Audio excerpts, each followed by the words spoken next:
तो 40 दिन में परमेश्वर ने एक ही सवाल रखा था जिसको उन्होंने सॉल्व करना था कि वह तुझे नम्र बनाए। और 22 लाख लोग पेपर देने चले थे। वो जब रिजल्ट निकला तो 2 ही पास हुए, बाकी सब फेल हो गए। और जो पास हुए वे प्रतिज्ञा के देश में चले गए।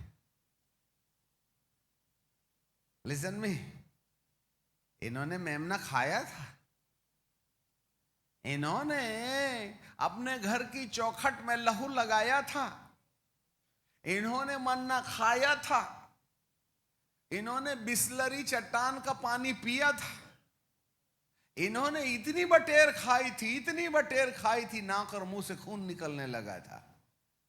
ये वो लोग हैं जो पहुंच नहीं पाए क्योंकि ये पास नहीं हो पाए।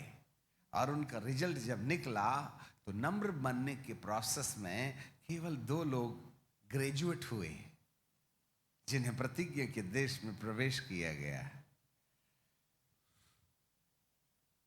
हालेलुया, समझ रहे हैं?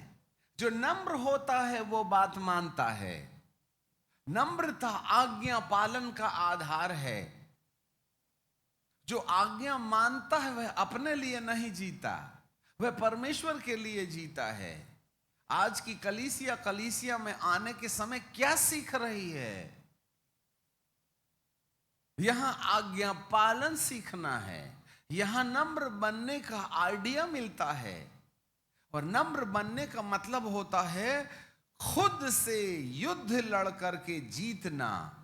Humbleness and meekness is nothing but it is a warfare against our own self, and win the battle only then you can prove I am the person who have the humility। और नम्रता और दीनता मेरे अंदर में पाई जाती है। और जो दीन होता है, जो नम्र होता है, वही मानता है। दीनता परमेश्वर के लिए लागू होती है और नम्रता मनुष्य के लिए लागू रहती है। यदि कोई तुम्हें कहे बैठ जाओ, उसकी बात मानने के लिए तुम बैठ जाइएगा, यह नम्रता होती है। खुदा कहता है आज तुम्हें केवल आराधना करना है, कोई वचन की सेवा नहीं होगी, और 3 बजे तक आराधना करना है। भले ही आपकी ट्रेन हवाई जहाज छूट जाए, उसने 3 बजे बोला तो 3 बजे तक आपको केवल आराधना करना है। ऐसे लोग वही हो सकते हैं जो दीन होंगे। Meekness towards God and humbleness towards the human being। और जो दीन है वह स्वर्ग का अधिकारी है, और जो नम्र है वह पृथ्वी का अधिकारी है। मत्ती 5। ये सिक्के के 2 पहलू हैं, नम्रता और दीनता। और बपतिस्मा के बाद यीशु के आने तक, बपतिस्मा के बाद यीशु के आने तक इंसान को केवल एक सिक्का जीतना है जिसका एक पट है नम्रता और दूसरा पट है दीनता। मत्ती 5। धन है वे जो दीन हैं, वो स्वर्ग के अधिकारी होंगे। धन है वे जो नम्र हैं, वो पृथ्वी के अधिकारी होंगे। अब आप ही बताइए, जिसको स्वर्ग मिल गया, जिसको धरती मिल गई, उसके पास क्या नहीं है जो और कुछ होना चाहिए?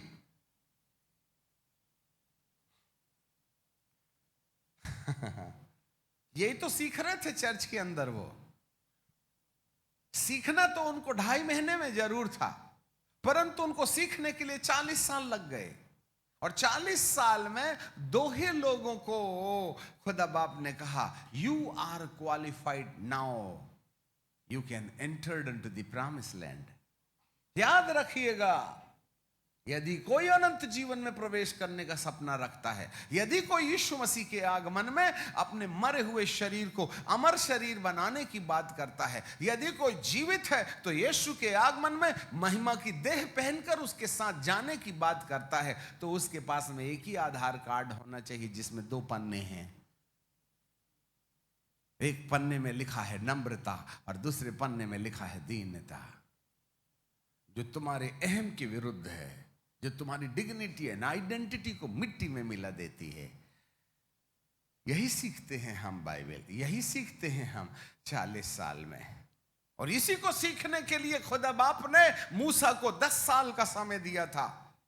यदि मूसा अपने आप को नम्र बनाने में 10 साल में तैयार हो जाता तो खुदा की गिनती के अनुसार 400 साल में इजराइलियों को परमेश्वर मिस्र देश से निकाल लेता। परंतु मूसा को 10 साल में नम्र बनने का मौका नहीं मिला। उसने नम्र बनने के लिए 40 साल लगाया। इसका भुगतान इजराइलियों को 30 साल तक मिस्र देश में रह करके एक इंसान के कारण गुलामी करना पड़ा।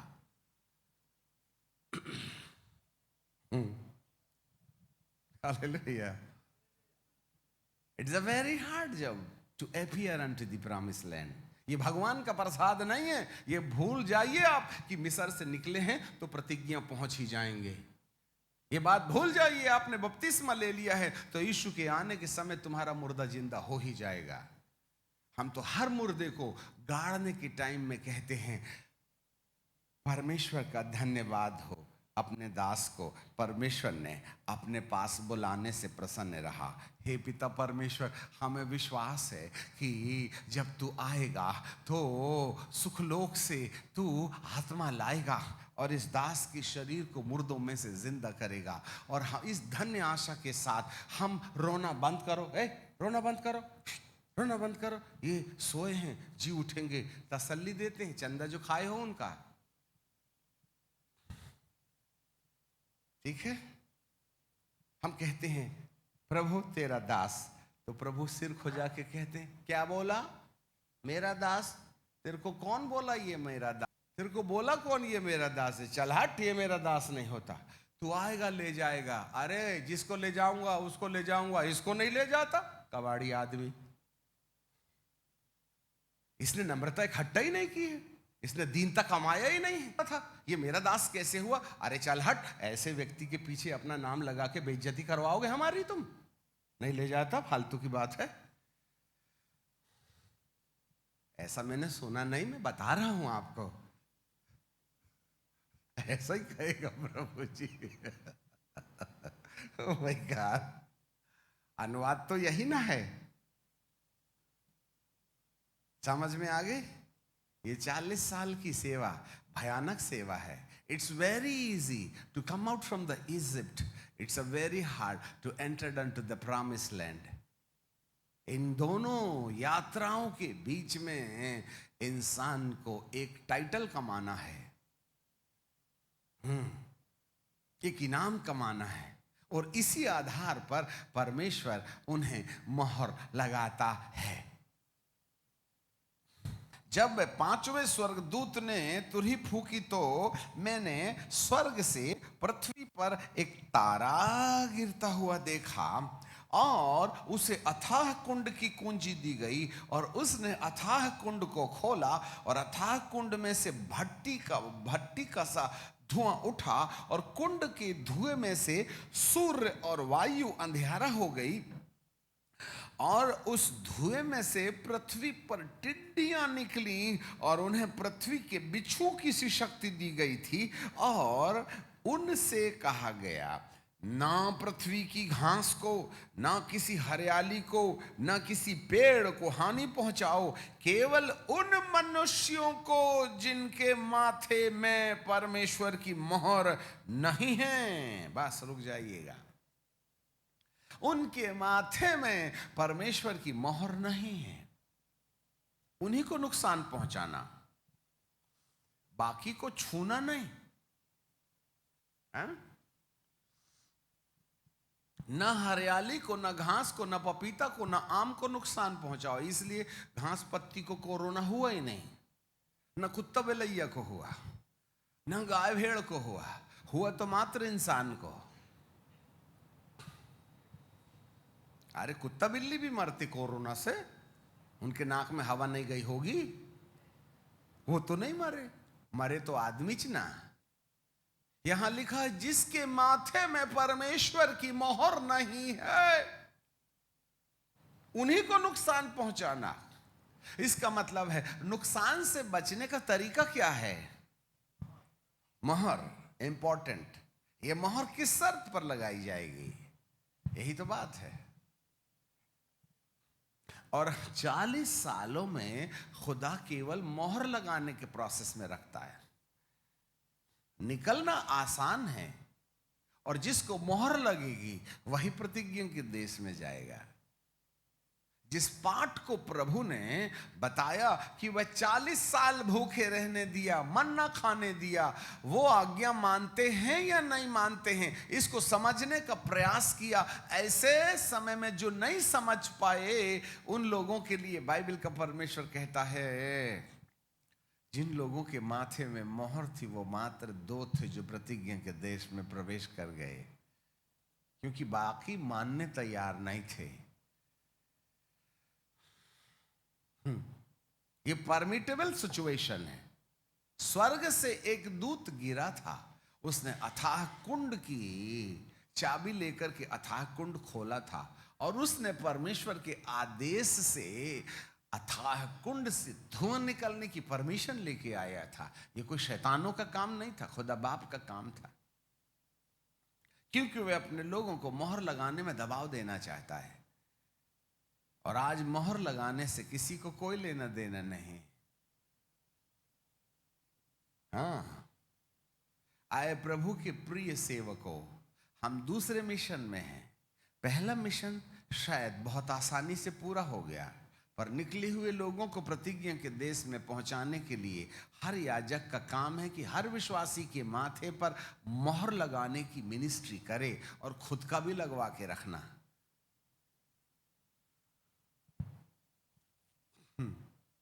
समझ में आ गई? यहेजकेल की किताब और उसका 9वां अध्याय, उसमें भी थोड़ा सा भविष्यवाणी समझ में आती है। यहेजकेल 9, जहां लिखा है 3 पद में, यहेजकेल 9, और इज़राइल के परमेश्वर का तेज करूबों पर से जो उसके ऊपर रहा करता था भवन की देवड़ी में आ उठा था, और उसने उस सन के वस्त्र पहने हुए पुरुष को कमर में दबात बांधे हुए था पुकारा। और ऐसे लिखा है, यहोवा ने उससे कहा, इधर उधर जाकर जितने मनुष्य उन सब घृणित कामों के कारण जो उसमें किए जाते थे सांसें भरते दुख के मारे चिल्लाते, उनके माथे पर मोहर कर दे।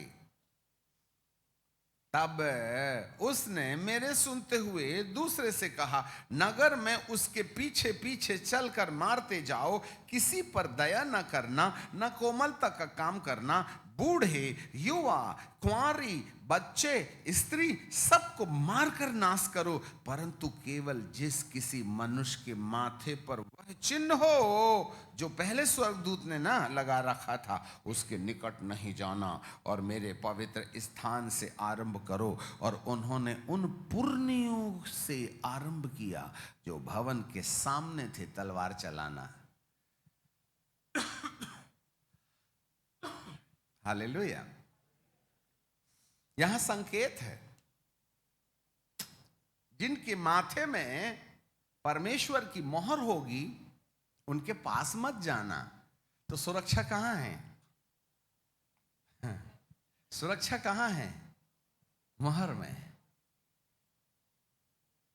एक बात याद रख लीजिएगा, धरती पर जहां जो हो रहा है, चाहे आग जली हो, चाहे हत्याएं हो, परंतु जिसके माथे में परमेश्वर के हिसाब से मोहर लगी है, उसका कोई बाल भी टेढ़ा नहीं कर सकता। हमारी महफूजगी इस बात में है कि हमने अपने माथे में मोहर लगा ली है। इसका मतलब है इस 40 साल के बीच में परमेश्वर मोहरीकरण का काम करता है कि किसको प्रतिज्ञा के देश में ग्रीन कार्ड दिया जाए। पासपोर्ट तो बन गया, मिस्र से निकले थे तब, पर वीजा भी तो ठुकवाना पड़ेगा। नहीं, हम तो पासपोर्ट लेके चले एयरपोर्ट, कहां जा रहे हो? अमेरिका। इधर दिखा तो पासपोर्ट, हाँ पासपोर्ट, टिकट, और वो खोज के सारे पन्ने में देख रहे हैं अमेरिकन मोहर थीच नहीं। बोले कहां जा रहे हो? अमेरिका। अरे टिकट है ना, तो क्या हो गया? अरे तेरे को तो इमिग्रेशन के लिए तेरे पासपोर्ट के अंदर में अमेरिकन गवर्नमेंट ने तो वीजा ही नहीं ठोका, जाएगा कहां? सर प्लीज हमको जाने दो ना। बाजू हट, ए भाई ये साहब, आइए साहब, सर प्लीज एक्सक्यूज मी, माफ कर लो साहब, ये 1,500 ले लो साहब। एक कान के नीचे दूंगा।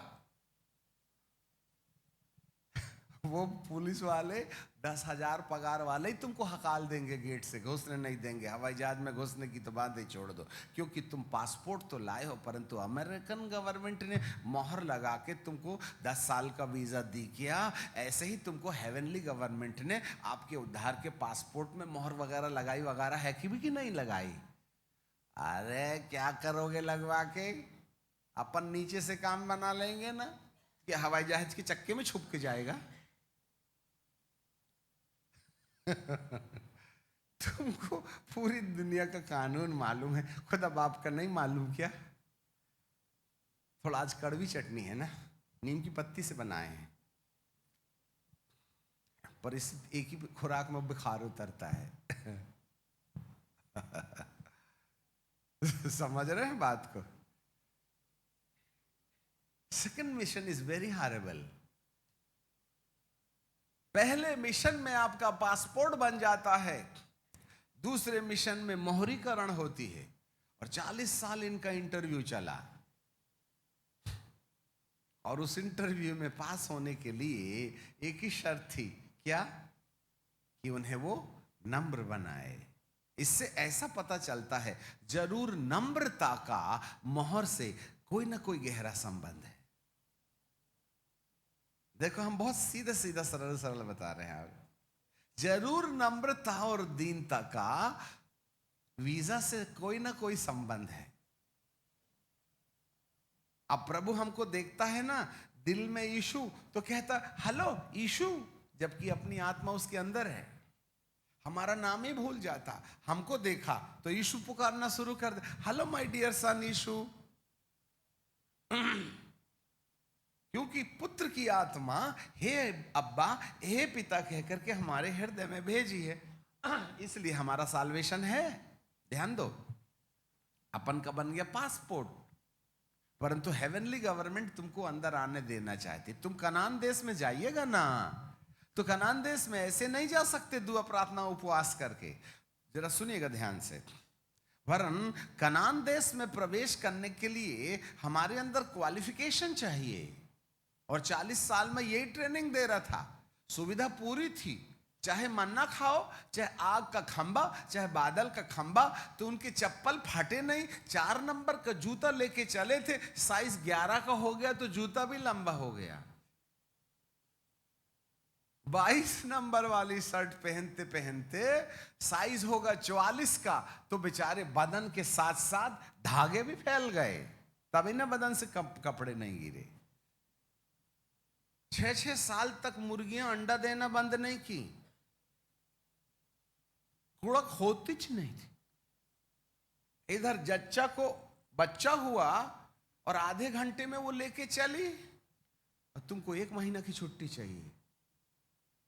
यदि 22 लाख में तो कम से कम 2-2, 4-4 दर्जन दीदी लोग जो हैं बच्चे देती होंगी, और एक एक के लिए 1-1 हफ्ता उनके हस्बैंड रह गए, तो कारवा तो पूरे रास्ते भर तितर बितर हो जाता है। वो तो चलते चलते डिलीवरी देकर के 15 मिनट में धोए धाए साफ करे और चले उठा के बच्चा। जब खुदा तुम्हारे साथ है तो 15 दिन की छुट्टी क्यों चाहिए तुमको? फिर भी तो पासपोर्ट में ना वीजा नहीं लगा।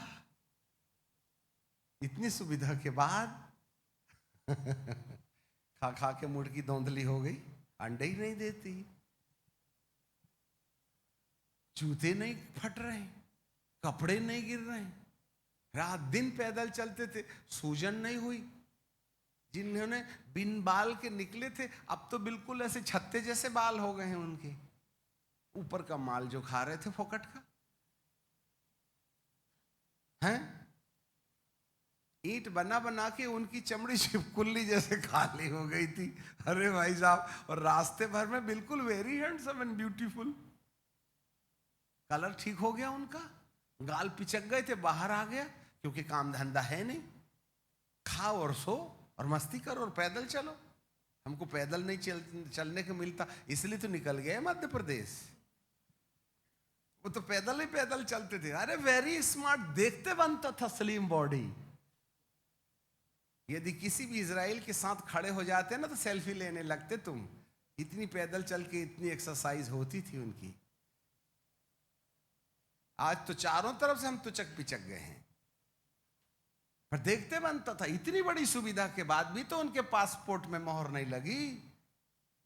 रेगिस्तान में बना बैठे कब्रिस्तान।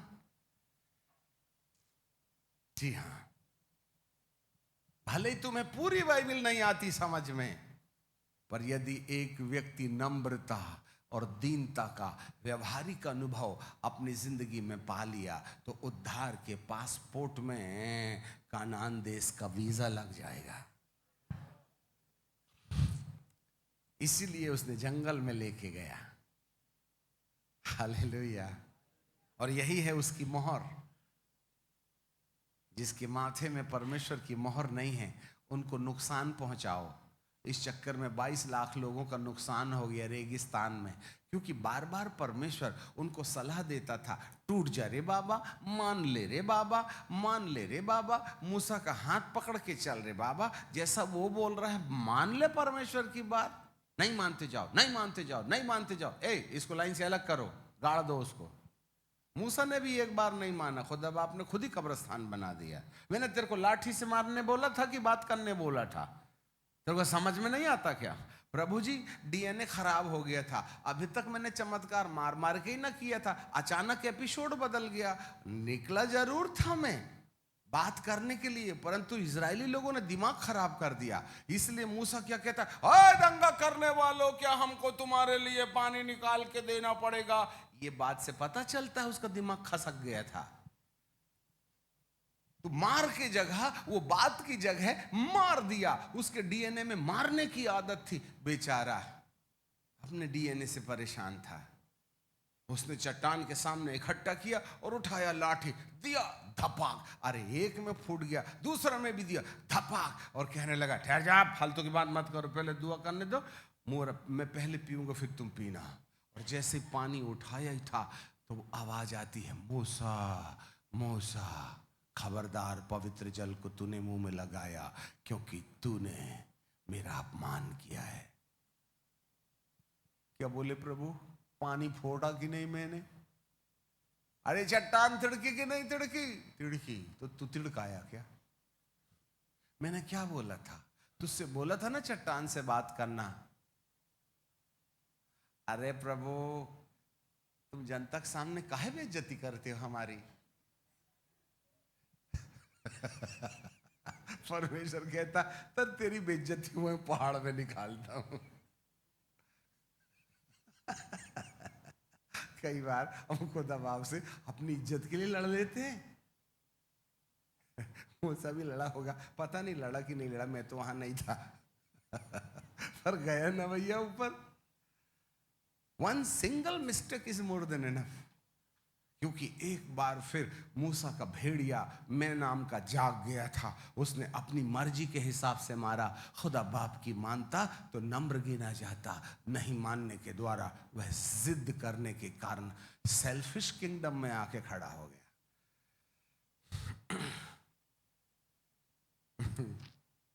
अब आप कहोगे अंकल जी हम तो विश्वास से ऊपर जाने के चक्कर में तुम्हारा सेमिनार अटेंड करके तो हमको खुद के ऊपर शंका होने लगी।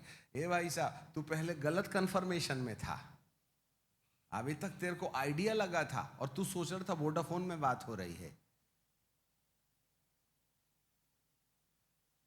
अच्छा हुआ आप आ गए, गलत नहीं किया आपने। निकलना आसान है, पहुंचने के लिए निकले पासपोर्ट में अपन को वीजा लगाना पड़ेगा। और वीजा लगाने के लिए आज्ञा कितनी है इस टेंशन में मत रहो। अपने आप के अस्तित्व को तुम नष्ट करके मैं नाम को कितना ज्यादा दफन करके खुदा की खुदाइयत में पेश कर सकते हो। इसी आधार पर आपके उद्धार के पासपोर्ट में खुदा अपनी मोहर लगा के कहेगा, you are worthy to come inside the garden of Eden, you are worthy to come inside the promise land. और इसी आधार पर वह हमारा मुर्दा यीशु के दोबारा आगमन के समय जिंदा करेगा। अब तुम बाइबल मत पढ़ो, चलेगा, पूरी पढ़ भी लो तो कोई फायदा नहीं है। इस सब बातों का एजेंडा है कि हम अपनी डिग्निटी से लड़ें, अपनी आइडेंटिटी से लड़ें, अपने स्वाभिमान से लड़ें, अपने अभिमान से लड़ें। मैवाद से जो तुम्हें परमेश्वर की बात मानने के बजाय अपनी जिद पर खड़ा कर देता है, ये जो हरकत है इजरायलियों के लिए रेगिस्तान में कब्रिस्तान बनाने की चाबी बन गया। Hallelujah, praise the Lord. कुछ समझ रहे हैं बात को? मेरे प्रियो, बहुत आसान लगता है ये कहानी, हम अपने पूर्वजों को बता देते हैं। हमारे पूर्वज मन्ना खाए, मन्ना खाए, मन्ना खाए, ये नहीं, ये समझ में नहीं आया। मन्ना खाए तो मर भी तो गए, फायदा ही क्या हुआ? खुदा बाप कितना पेट्रोल जलाया होगा रात भर अपना आग का खंभा जलाने के लिए, स्वर्ग का पूरा डीजल पेट्रोल खत्म हो गया। एक बात बता रहा हूं, सारा दिन इतने बड़े मैदान में एसी चलाता था, एयर कंडीशन में रहते थे 22 लाख लोग, और नहीं तो जिस स्थान से वो गए ना, इतनी भयानक थी, 57 डिग्री सेंटीग्रेड तापमान होता जहां से वो जाते हैं, भयानक गर्म है, और रात को भयानक ठंडा है। हमने विजिट किया है वहां पर। रात में कुल्फी बन जाते, दिन में मोमबत्ती के समान पिघल जाते। इतनी सुविधा के बाद भी तो उन्होंने पासपोर्ट पर वीजा नहीं ठुकवाया, हर वक्त जिद में लगे रहे। आज की कलीसिया भी तो अपनी न मनवाती है, मानती तो नहीं ना है। हमने क्या सिखाया अपने बच्चों को? मानना या उनकी हिस्सा? नहीं, आजकल ना कलीसिया को जो अच्छा लगता है वो खिलाने में मजा आता है, कौन बेइज्जती सहे, कम से कम उनको अप्रिशिएट करो। तो होता ये है, 100 रुपए वाला 200 रुपए चंदा लाता, भैया अपने को तो चंदे से मतलब है। हम सत्य नहीं कहना चाहते हैं, भले ही वो मर के नरक जाएं, बर्दाश्त होगा, और हम सच्चाई नहीं बताना चाहते हैं। हमें डर है लोग चले जाएंगे छोड़ के। लोग लोगों को निराश नहीं करना चाहते हैं, भले नाश हो जाए वो। Stop this ministry, man pleasing ministry, time is over for them. उनके लिए समय खत्म हुआ जो मनुष्य को प्रसन्न करने के लिए बातें कहते हैं। यदि तुम परमेश्वर के सच्चे दास हो तो उन्हें अनंत जीवन के लिए आंख खोल के दिखवाओ, उनको वो रास्ता बताओ जिससे कि वे कैसे प्रतिज्ञा के देश में प्रवेश हो सकते हैं, कैसे वो अपीयर हो जाएंगे 22 लाख में से 2 की क्वालिटी में आ जाएंगे। आज हमारी कलीसिया 2 कम 22 लाख वालों की लिस्ट में है या 2 लोगों की लिस्ट में हमारी कलीसिया? हमारा मिशन क्या है? भीड़ इकट्ठा करना। तीसरी सेवकाई में यहोशुआ जनरेशन, यर्दन पार, उल्टी बह गई यर्दन, वाचा का संदूक, अब यहां तंबू का काम खत्म। मिलाप वाले तंबू का काम मिस्र यर्दन के पहले तक था, अब तक तंबू था। जब परमेश्वर ने कहा तंबू गिंबू यहीं रहने दो तुम, तब यहोशू को परमेश्वर ने कहा वाचा का संदूक उठा, और पवित्र लोगों के याजकी लोग इस वाचा के संदूक को अपने कांधे पर उठाएं और ये यर्दन के बीच में चले जाएं। तंबू रह गया पीछे, अब तंबू वाले तंबू की सेवा करें, अब यहां वाचा के संदूक का काम है। वो जैसे ही यर्दन में वाचा का संदूक लेकर के पैर रख करके चारों की चारों जैसे ही यर्दन के नदी में पैर रखते हैं, और पूरा पानी रुक गया और पानी चला उल्टा बहने के लिए। यहां से प्रतिज्ञा के देश में प्रवेश की शुरुआत होती है। Now we are in the Yehoshua's generation. अब हमारे लिए तंबू का काम नहीं है, हमारे लिए वाचा के संदूक का काम है। पवित्रता से शोभायमान लोग इस तंबू को लेकर यर्दन के नीचे उतर आए। हालेलुया। फिर देखना, एक बार यर्दन सिमट गई ना, हाँ, इसी यर्दन को एक बार एलियाह ने फाड़ा था और इसी यर्दन को दूसरे बार एलीशा ने फाड़ा था।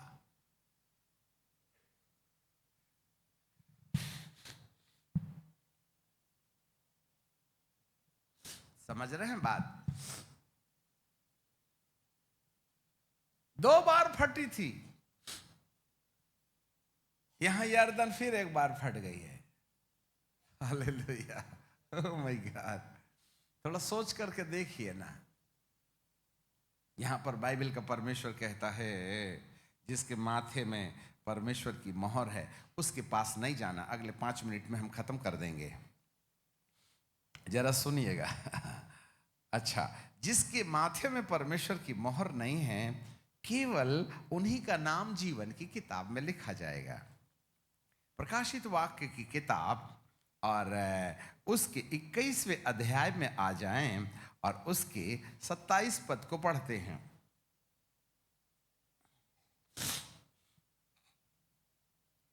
प्रकाशित वाक्य की किताब और उसका 21वां अध्याय 27 पद, यहां लिखा है,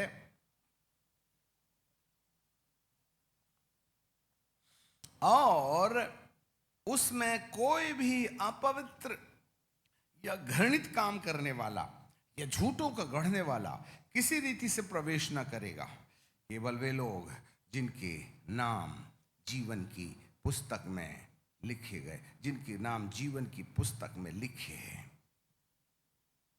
अब सवाल यह है, किसके नाम, लिजन में खत्म हो रहा है, किसके नाम जीवन की पुस्तक में लिखे? अब हमारे पास समय नहीं है। जीवन की पुस्तक में नाम लिखने वालों का नाम उन्हीं का नाम है जिन लोगों ने अपने माथे में परमेश्वर की मोहर लगा ली है। और यदि कोई जीवन की पुस्तक में नाम लिखवाना चाहता है जिससे कि वो प्रतिज्ञा के देश में प्रवेश हो जाए, तो उसे अपने माथे में मोहर लगाना जरूरी है। और ये जो टिड्डियां अंत के दिनों में आ रही हैं, टिड्डियां नहीं हैं, ये दुष्ट आत्माएं हैं जो आज विश्वासियों को, कलीसियाओं को टॉर्चर कर रही हैं, जिससे कि बाकी लोगों को ये मालूम हो जाए कि इन विपत्तियों से बचने का एक ही तरीका है, और वो है माथे में मोहर लगाओ। और माथे में मोहर लगाने का ही मतलब है 40 साल की ट्रेनिंग। मूसा को 10 साल में मोहर लगा लेना था, परंतु 40 साल लगाया। इजराइलियों ने 40 साल में 2 लोगों को पास किया। इजराइलियों में से 40 साल में 2 ही लोग मोहर लगा पाए, और उन्हीं का पासपोर्ट में वीजा लगा था और वे प्रवेश कर गए। बाकी सब यंग क्रॉफ्ट थी।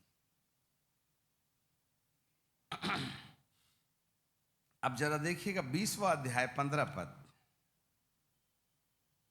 और जिस किसी का नाम जीवन की पुस्तक में लिखा हुआ ना मिले वह आग की झील में डाला जाएगा। ऐसे लिखा है, इसलिए पास फेल मत करो, आप जो लिखा है उसको समझो।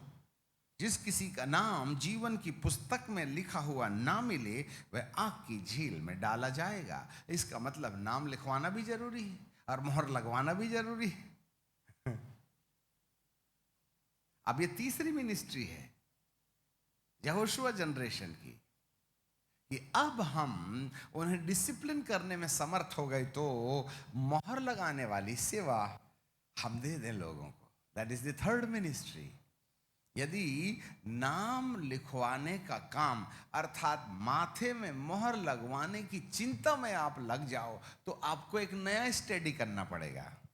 हाँ, कैसे लगेगा नाम, कैसे लगेगा नाम, कैसे लिखा जाएगा नाम, और जिसका नाम जीवन की किताब में होगा वही प्रतिफल पाएगा।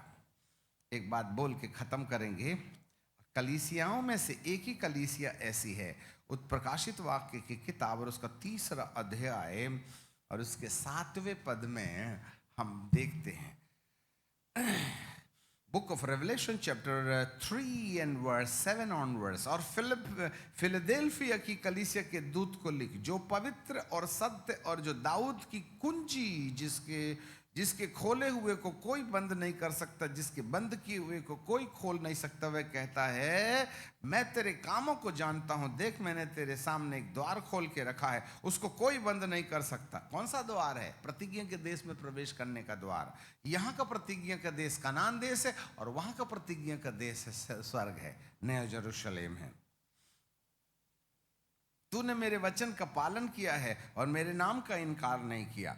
देख शैतान, उन छोड़ दो। 10वें पद में लिखा है, तूने मेरे धीरज के वचन को थामे रहा, इसलिए मैं भी तुझे परीक्षा के उस समय बचाए रखूंगा जो सारी पृथ्वी की परखने के लिए सारे संसार पर आने वाला है। परीक्षा, सारे संसार के ऊपर परीक्षा आना तय है। उसमें उन लोगों का बचाव होगा जो लोग धीरज के वचन को थामे रहेंगे। और मैं सारी पृथ्वी के ऊपर आने वाली विपत्ति को तेरे ऊपर नहीं आने दूंगा। देख मैं शीघ्र आने वाला हूं, और जो कुछ तेरे पास में है उसको थामे रहे। क्या है तेरे पास? क्या है तेरे पास? क्या है जिसको थाम के रखना है? हमें वो मोहर थाम के रखना है जो हमारे माथे पर है, जिसके आधार पर हमको जीवन का मुकुट मिलेगा।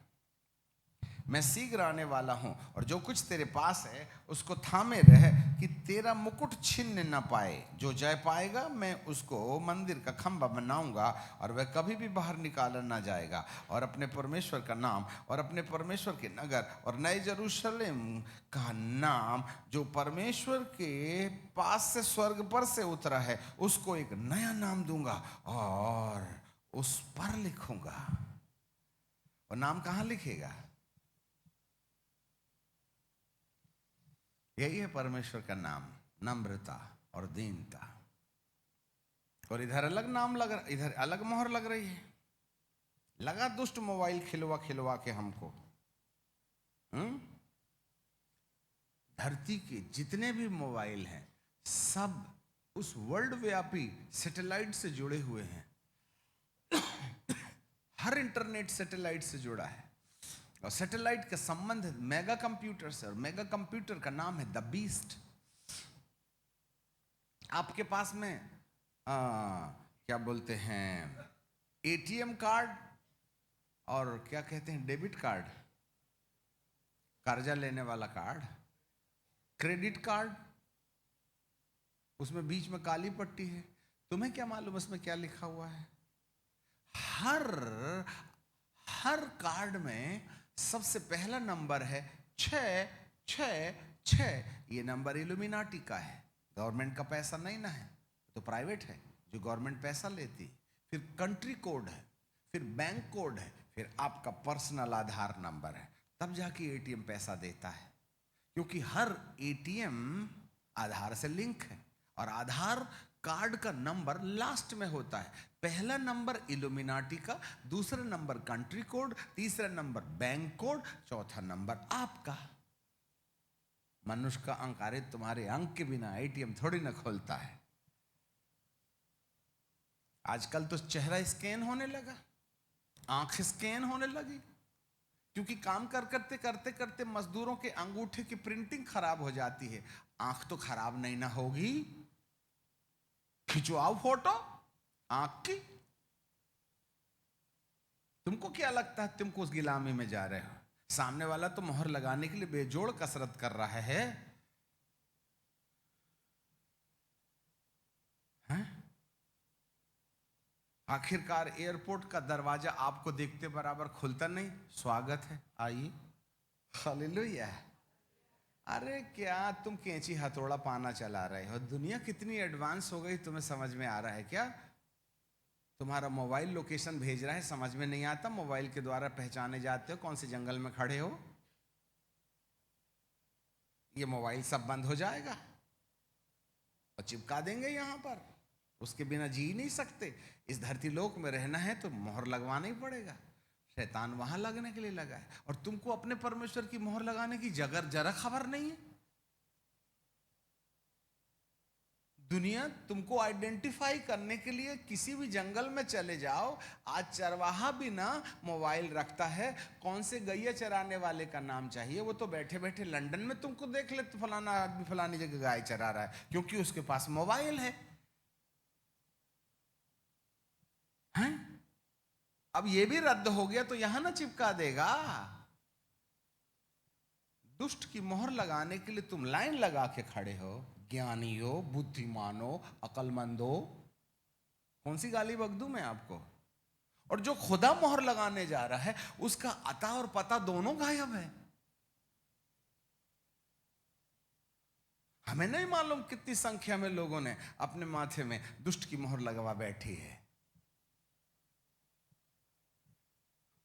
क्रोम को हटा दो, मोबाइल कचरा हो जाएगा, क्योंकि क्रोम ही एक ऐसा ऐप है जो सैटेलाइट से कंप्यूटर को जोड़ के, सैटेलाइट और मेगा कंप्यूटर से, द बीस्ट से आपके मोबाइल को कनेक्ट करके रखता है। हमने बहुत ट्राई किया इन्फोक करने का, हम वक्त मिटता ही नहीं।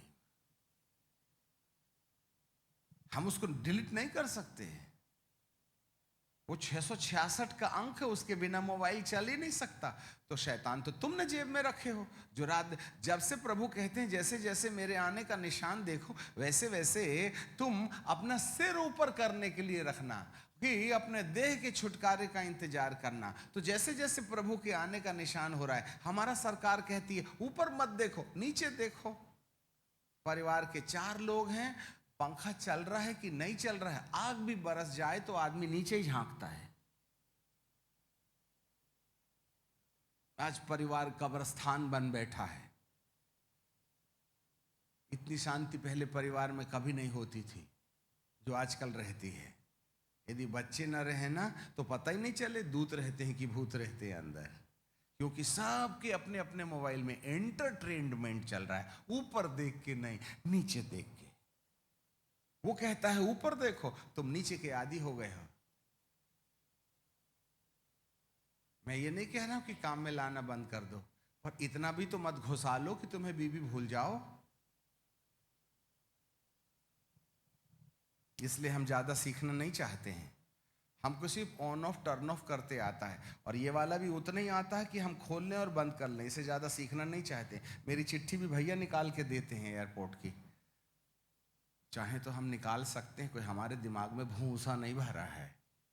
पर हम सीख करके क्यों मुसीबत मोल लें।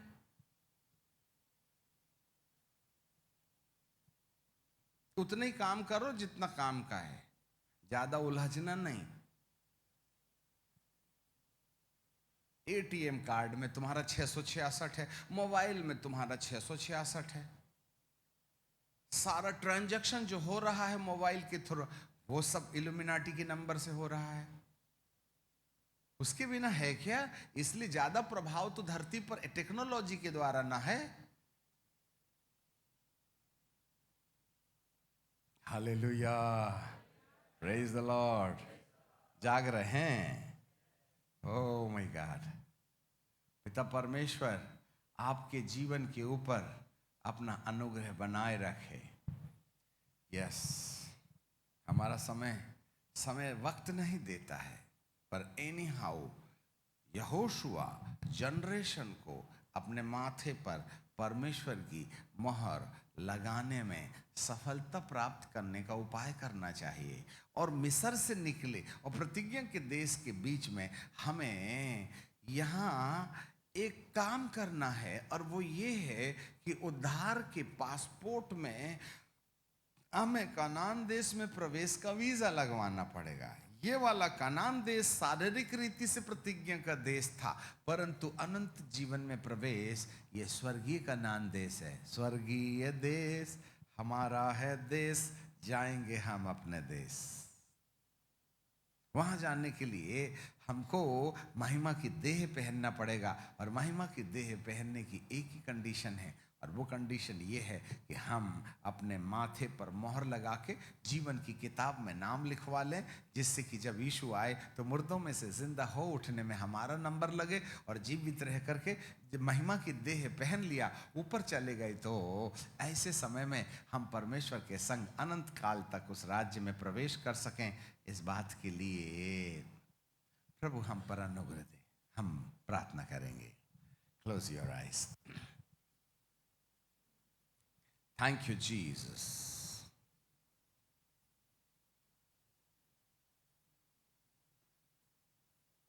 पिता, आपको धन्यवाद। हमारी सेवकाई का उद्देश्य पहला मिस्र से निकलना, दूसरा मिस्र से निकले हुए लोगों को प्रतिज्ञा के यरदन के पार तक पहुंचाना, तीसरा यहोशू के साथ मोहर लगाए लोगों को यरदन के पार प्रतिज्ञा के देश में ले जाना। हम सब सेवकों को ये जो भारी वचन आपने दिया है उसे समझ लेने का अनुग्रह दीजिएगा। मेरे सनातन काल के विराट परमेश्वर, आज तेरे लोग रात इस बात की चिंतन करते रहें कि टेक्नोलॉजी ने हमारे माथे पर कब्जा किया है या पवित्र आत्मा नामक टेक्नोलॉजी ने, जो हेवनली टेक्नोलॉजीज हैं, एक और ये सैटेलाइट्स के सिस्टम हमें दबोचे जा रहे हैं, और दूसरे ओर से पवित्र आत्मा चीख चीख करके पुकार पुकार के हमारी जिंदगी को नम्र और दीन बनाने के लिए अपने नेटवर्क में कलीसिया को लाना चाहता है। परंतु आज दुनिया टेक्नोलॉजी के नेटवर्किंग में है, पवित्र आत्मा के नेटवर्किंग से अब बाहर चला गया। आज हम पर पवित्र आत्मा की टेक्नोलॉजी काम ही नहीं कर रही है। आज हमें उसकी आवाज और उसके निर्देश पर चलने का कोई मन नहीं रह गया। प्यारे पिता परमेश्वर, हम पर दया दे दीजिएगा प्रभु। हम इस सेवकाई के तीनों पड़ाव में अपने आप को पहचाने कि हम सेवकाई के किस पड़ाव पर खड़े हुए हैं। सनातन यीशु, हम पर दया होने दीजिएगा। अच्छे परमेश्वर, हमारी बंद आंखों को खोल दीजिएगा, हमें ज्ञान और प्रकाश दीजिएगा, आपकी महिमा होने पाए ऐसा होने दीजिएगा। प्यारे पिता परमेश्वर, कि हम सब आपके बड़े तेज को अपनी जिंदगी में देखें। यदि हम बार बार देरी करते रहेंगे तो अथाह गड़े से, अथाह कुंड से भट्टी का सा धुआं निकलकर जिसमें से टिड्डियां हमको तकलीफ देना शुरू करेंगी, और ये तकलीफ देने वाली टिड्डियां अर्थात दुष्ट आत्माएं जो संपूर्ण धरती पर मौत का कहर बन के खड़ी हैं, इस दशा में कलीसिया की आप आंखें खोलना चाहते हैं, जिससे कि वे कारण जाने कि क्यों चर्च जलाए जा रहे हैं, क्यों हत्याएं की जा रही हैं, क्यों यह अधर्म मसीही लोगों पर हो रहा है। इस दबाव में आप हर एक के मन में यह संदेश देना चाहते हैं, यदि तुम्हें इस विनाश से बचना है तो तुम्हें अपने माथे पर मोहर लगानी होगी। और यह नम्रता और दीनता की मोहर है जो हमें आज्ञा पालन में मदद करती है। इन तमाम रहस्यों को समझ लेने के लिए पिता परमेश्वर आपके बच्चों पर अपनी दया होने दीजिएगा। बाप, समय की कमी से हमने उड़ता उड़ता एटलीस्ट आइडिया तो देख ही लिया है कि अगले पड़ाव में कौन सरवाइव करेगा, कौन बचेगा। प्रभु, हमें बचने का एक ही उपाय है, और वो उपाय है परमेश्वर की मोहर अपने माथे पर लगाना। टेक्नोलॉजी अलग माथे पर मोहर लगा रही है, मोबाइल हमें व्यस्त किया चाहता है, हमारे प्रार्थना का समय चोरी किया चाहता है। हे पिता, हम पर दया होने दीजिएगा। इस दुष्ट आत्माओं से मनुष्यों को बचाइए, जिससे कि वे अपने माथे को वर्ल्डली टेक्नोलॉजी की और नेटवर्किंग से हटा करके हेवनली टेक्नोलॉजी को, जो पवित्र आत्मा के नेटवर्किंग में आ जाते हैं, उसमें जोड़ देने का अनुग्रह दीजिएगा। बाप, हम आपको धन्यवाद देते हैं। निकलना आसान है, पहुंचने के बीच में कब्रिस्तान है। निकलना खुशी का विषय नहीं है, कब्रिस्तान को पार करके प्रतिज्ञा के देश में अनंत जीवन की खुशी है। इस भेद को समझने के लिए हमें अनुग्रह दीजिएगा। आपको महिमा, आदर और सम्मान देते हैं, यीशु नासरी के नाम से मांग लेते हैं, आमीन।